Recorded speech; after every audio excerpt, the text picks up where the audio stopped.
விஜய் சாருக்கு அது ரொம்ப பிடிச்சது. அது பிடிச்சோன்னே ரவிக்குமார் என்ன சொன்னார்னா, "சார் அந்த படத்துல வந்து பாம்பு புடிச்சத பத்தி கன்டின்யூ பண்ணீங்க. ஆ.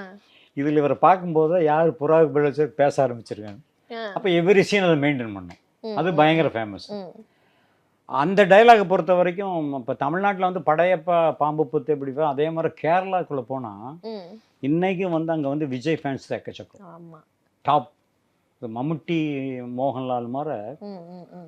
ரஜினி சார விட அவரு நம்பர் 1 அங்க. ம், ம், ம். அப்ப கேரளாக்குள்ள போனாவே கேட்பாங்க. பின்ன நீங்களல்ல புறாவுக்கு பெல் அடிச்சது. ஸோ அவ்வளோ ஃபேமஸ் ஆச்சு. ஸோ கண்டிப்பா. இதுக்கு ரீசன் என்னன்னா, ஒரு படத்தில் நம்ம ஒரு ஹீரோவோட நடிக்கும் பொழுது, ம். ஒரு இயக்குனரும் அத ஒத்துக்கிட்டு நம்மளுக்கு ஒரு சான்ஸ் குடுக்கணும். கூட நடிக்கிற ஹீரோவும் அத ஒத்துக்கணும். ஆமா. ஸோ படையப்பாளர் ரஜினி அந்த அந்த வாய்ப்ப குடுத்தாரு. ம். மின்சார கண்ணால விஜய் அவர்கள் அந்த வாய்ப்ப குடுத்தாரு.